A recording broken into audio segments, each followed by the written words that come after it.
So,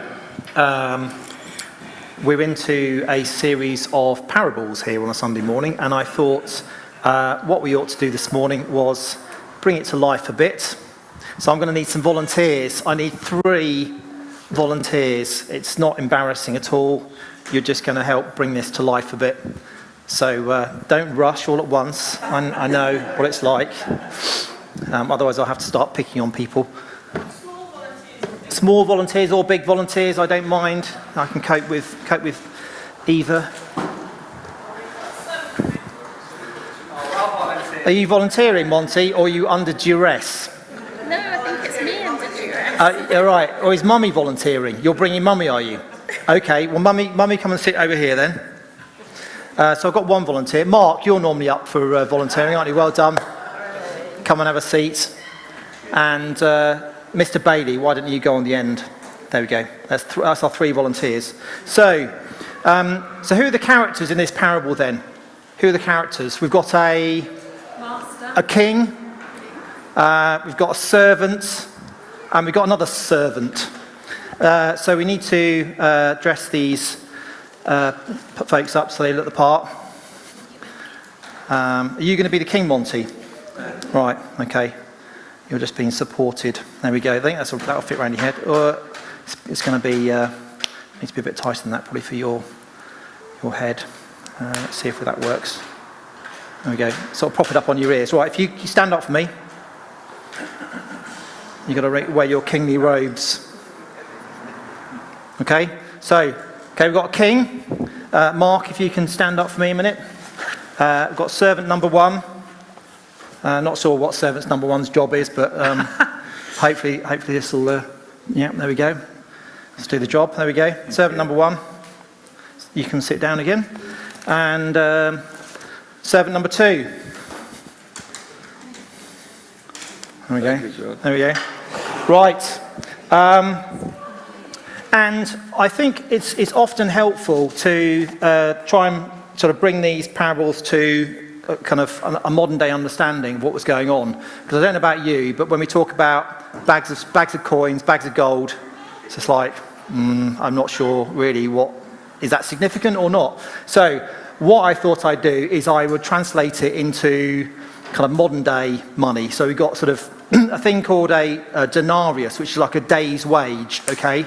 And this fellow here, we're going to start at this end. This fellow here, he owes slave number 1 100 denarii. So 100 denarii, John, if you can hold this up for everyone to see, is the equivalent of, yeah, if you hold that as well. There we go. The equivalent of £10,000. So he owes Mark £10,000. You're thinking, ooh, goodness me, how on earth did you rack up that much debt, John? What have you been up to? But anyway, Mark is within his rights, really, just to feel a bit aggrieved that John's not interested in paying his debt back. And actually, he can't. He's in a situation where he can't pay his debt back. So Mark gets really quite aggrieved about that and treats him rather harshly. But you see, the thing is, Mark's got a debt to the king. And I'm going to need some help. I'm going to need some help here because I can't hold all these bits of paper up.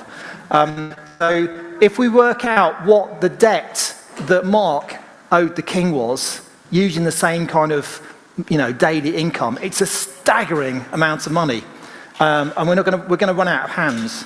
So if we start, maybe Monty, you can hold 2 of these up, and then I'll hold the other 2 up. So if you hold those 2, okay, and then I'll hold these 2, and if you work it out, a silver talent is worth 6,000 daily sums of money, and he's got 10,000 of these silver talents. So there's lots of zeros there, but it's billions. It's billions of pounds that are owned by Mark to the king. I mean, it's an insane amount of money, and it's meant to be kind of beyond comprehension. Mark could work hundreds of lifetimes of work and never be able to pay that amount of money back. It's incomprehensible. And I think that's the point of the story. It's supposed to be an incomprehensible amount of money that Mark owes the king. So John. Somehow, John's, it's beyond in the realms of possibility that John has run up a debt of 10,000 to Mark. But Mark couldn't possibly have run that debt up. It's kind of a fanciful amount of money. It's meant to shock. It's meant to kind of think, it's just beyond our comprehension as to why that might be the case. You can go and sit down now. You can keep the crown on if you want, Monty, until a bit later, or we can take it off. It's up to you. Probably quite like to keep it. No, he's taking it off. No, he's not sure. Thanks, Mark. Thanks, John. So, there we have it. There's the scene. And, Jesus often told these parables in a way that that people could really sort of get a glimpse of what the simplicity of the message, but there's often a bit of a twist to it as well, something that sort of really hits home. And I don't know about you, but have you heard of the phrase kind of paying it forward? Paying it forward. So the idea is, you're in a queue for a coffee, you're merrily going away. You get to the counter, and the person at the counter says, "Oh no, don't worry. There's nothing to pay. Someone else has paid for it." Sorry? Oh wow, I wasn't expecting that. Someone came along earlier and they said, "Oh, I'd like to pay for the next 2 or 3 people's coffees." Wow, okay. Paying it forward would be, as a result of that, you would think, wow, wasn't that an amazing gesture? Wasn't that a generous thing to do? I should do the same. So the next, maybe not at that point in time, but maybe another day, you think, actually, you know what, I'm paying for my coffee and I'd like to pay for the next 2 or 3 people having a coffee. That's the whole kind of idea of paying it forward. And so in this parable, kind of the king, in his graciousness of forgiving that ridiculous debt that Mark owed, which was just incomprehensible. And actually, Mark prostrated himself. He didn't in this moment in time, but in the parable, prostrated himself before the king and said, "Look, I'm willing to do anything. Please be patient with me, and I'll pay it back." I mean, he was never going to be able to pay it back. There was no chance that he was going to be able to pay it back. It was just, there was too much money owed. But the king graciously, compassionately said, "Look, I'm just going to wipe the slate clean. I'm going to just say, you know what? That debt's cancelled. It's within my gift to say to you that debt is released." But then Mark, he didn't really pay it forward, did he? He didn't pay it forward.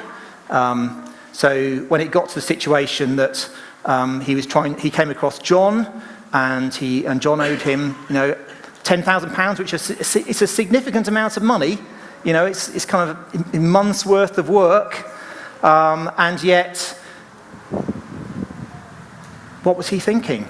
What was he thinking? Was he thinking about what had just happened, or was he consumed in the moment and focused on the transaction between himself and John? And if he was paying it forward, he would have done exactly what the king did. He would have done exactly what the king did. He'd have graciously and said, "You know what? See, that doesn't matter. Let's just draw a line under the sand, draw a line in the sand, and move on. Your debt is cancelled." And John would have been going, "Oh, wow, that's amazing. I'm so grateful to you." And yet it turned out so differently, didn't it? And I guess the thing is for us, the Bible talks about forgiveness a lot. It doesn't actually tell us how we should forgive, other than it should be from our heart. It should be something that's heartfelt, something that's really authentic.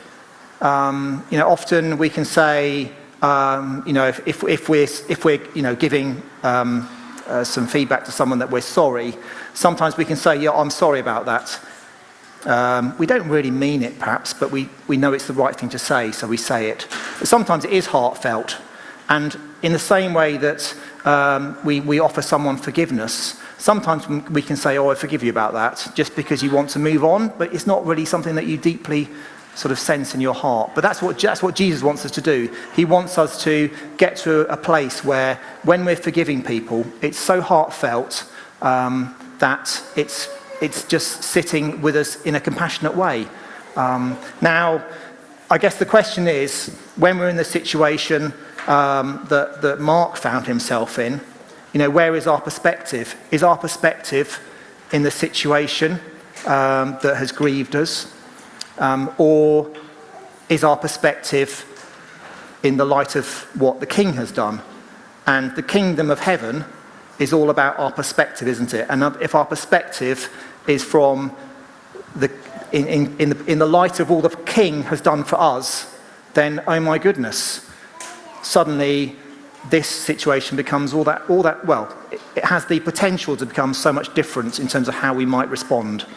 Because if we respond in the light of all that Jesus has done for us, or that he has graciously forgiven us, or that he has graciously given and blessed us and set everything kind of back to its level in terms of all that he has forgiven us, then actually the situation with my brother or sister that I need to reach forgiveness over becomes so different in terms of its perspective. And yet we often get so caught up in this perspective that we forget about the perspective that Jesus gives. So the parable really just brings that to life, really. There's a futility of the situation that Mark finds himself in. There's nothing he can do about that. There's nothing he can do. It's only by the grace and compassion of the Father, of the King, that his debt is released. There's nothing he can do. In the same way, there's nothing we can do to make ourselves right with God, is there? There's nothing we can do. It's all his favour, it's all his compassion towards us that enables us to become right. So there's an interesting use of word in this parable, and it's the word that is used when the man who owes the king money, so Mark, was described as a debtor to the king. And that word in Greek, is only used in one other place in the Bible. And the only other place in the Bible it's used is in the Lord's Prayer, in Matthew 6, verse 12, where it says, "Forgive us our debts as we have forgiven our debtors." So I'm sure that word was used deliberately to make the connection between this parable and the fact that our debts have been written off as a result of what the Lord has done for us. So I think when we're saying the Lord's Prayer, certainly for me, sometimes those words sort of trip off the tongue, don't they? We say, forgive us our sins or trespasses or debts, whichever the word is, as we forgive those who've sinned against us or or forgive our debtors or those who've trespassed against us. It sort of trips off the tongue, doesn't it? I guess if we pause for a moment, though, the Lord's Prayer sort of challenges us, doesn't it, to examine our hearts as we approach God to ask him for his forgiveness. So we've talked about the fact that it's really all about the perspective we have. Is our perspective going to be absorbed in the situation, or is it going to be in the light of what the King has done? And there are no conditions placed around our need to forgive. Forgiveness doesn't have to be deserved. There doesn't necessarily need to be repentance on the part of the other person. All we're asked to do is forgive. And it's not easy to do, it's not easy to do. But Jesus implores us to forgive in such a way that becomes just our natural inclination. Almost so that it's just like not an unconscious act, but you know what I mean? It's just sort of, it's the natural inclination to forgive, not something you have to wrestle with or work through. It's just, yeah, I forgive you. Why wouldn't I? Why would I come to any other conclusion? But I guess, sometimes forgiveness is not an easy path to tread. I know many of us will recognise the fact that it's not an easy path to tread, but we have someone's footsteps to follow in as far as that is concerned, in terms of what Jesus has forgiven us.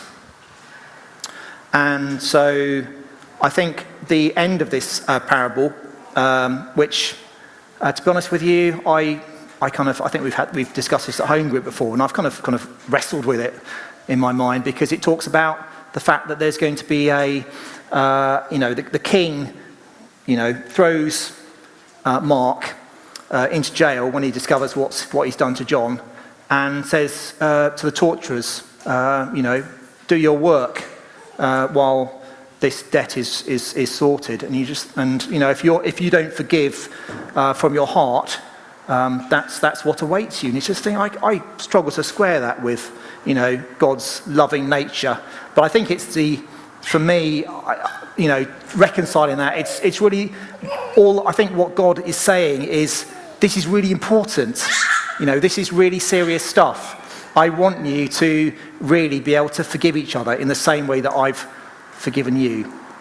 So think of it in a serious way. It's not a light-hearted thing to think about. I think that's what the end of the parable is really concluding.